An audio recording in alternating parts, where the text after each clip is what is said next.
भाजपा और आरएसएस की गैंग ही करा रही है दंगा। नागपुर हिंसा पर सीएम फडणवीस पर भड़क गए संजय राउत और उन्होंने कहा कि नागपुर में हिंसा होने का कोई कारण नहीं। ये वो जगह है जहां आरएसएस का मुख्यालय है। यहाँ देवेंद्र फडणवीस का निर्वाचन क्षेत्र भी है और वहां हिंसा फैलाने की हिम्मत कौन कर सकता है। हिंदुओं को डराने, अपने ही लोगों से उन पर हमला करवाने और फिर उन्हें भड़काकर दंगों में शामिल करने का एक ये नया पैटर्न है।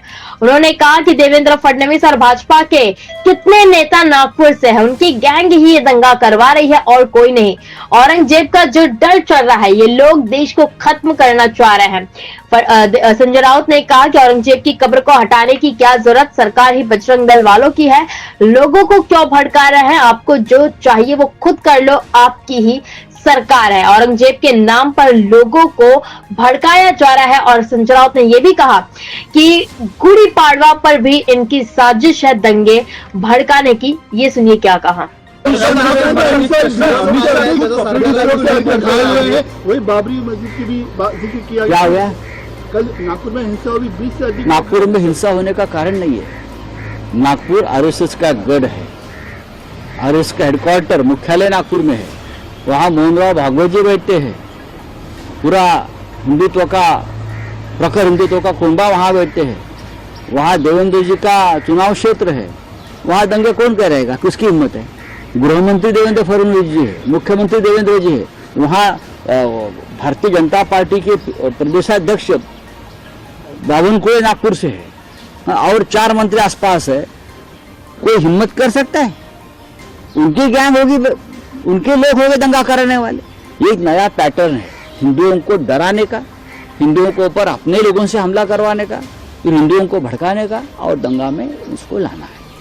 ये जो चल रहा है औरंगजेब के नाम से एक भय और डर पैदा कर रहे हैं, ये महाराष्ट्र को और देश को खत्म करने जा रहे हैं।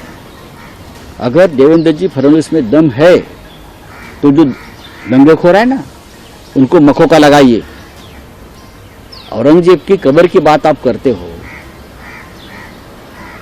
क्यों उखाड़ने की बात करते हो आप? हम क्या कर सेवा करेंगे? क्या जरूरत है? जब बाबरी के लिए हमने कर सेवा की थी तो कांग्रेस की सरकार थी, राष्ट्रपति कांग्रेस के थे, प्रधानमंत्री कांग्रेस के थे। अब तो आपकी सरकार है ना महाराष्ट्र में और दिल्ली में, तो कर सेवा की जरूरत क्या है? जाओ मोदी जी के पास, एक आदेश निकालो और सीपीडब्ल्यूडी के लोग जो है, केंद्रीय लोक निर्माण जो कहते हैं ना, सीपीडब्ल्यूडी, पीडब्ल्यूडी, उनके लोगों को बोलो जाओ तोड़ो, हिम्मत आई तो। आप तोड़ो ना, आप क्यों जाते हो? आप इतनी मशक्कत को क्यों कर रहे हो भाई? मोदी जी को कहिए, नड्डा जी को कहिए, देवेंद्र जी को कहिए, सरकार आपकी है, आरएसएस की है, विश्व हिंदू परिषद की है, बजरंग दल वालों की है, तो ये दंगे फसाद क्यों करते हो और लोगों को क्यों तकलीफ दे रहे हो?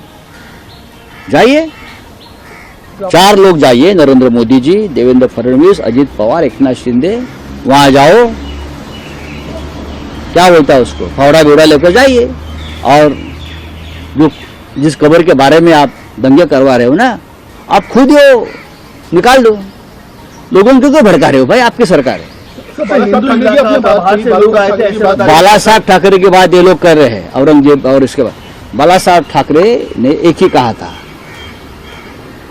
हमारा मतलब, हमारा जो एक ध्येय है वो सिर्फ अयोध्या में राम मंदिर बनाना है और अगर बाबरी उसकी आड़ आ रही है तो हम बाबरी को हटाएंगे। और हमारा एक ही मस्जिद से झगड़ा है, एक ही कब्र से झगड़ा है और कोई बात हमारे मन में नहीं है। ये बाला साहब ठाकरे जी ने कहा था, हमारा कोई झगड़ा नहीं, हमारा झगड़ा बाबरी से है, हम बाबरी को हटाएंगे। बाला साहब जी ने करके दिखाया। अब तो ये बाला साहब के नाम पर कुछ भी करते हो, बाला साहब को बदनाम कर रहे हो, शिवाजी महाराज को बदनाम करते हैं, ये संभाजी महाराज को बदनाम करे। उनकी एक नीति है, ये लोगों की आरएसएस और भाजपा की विचारधारा है, शिवाजी महाराज उनके हीरो कभी नहीं रहे।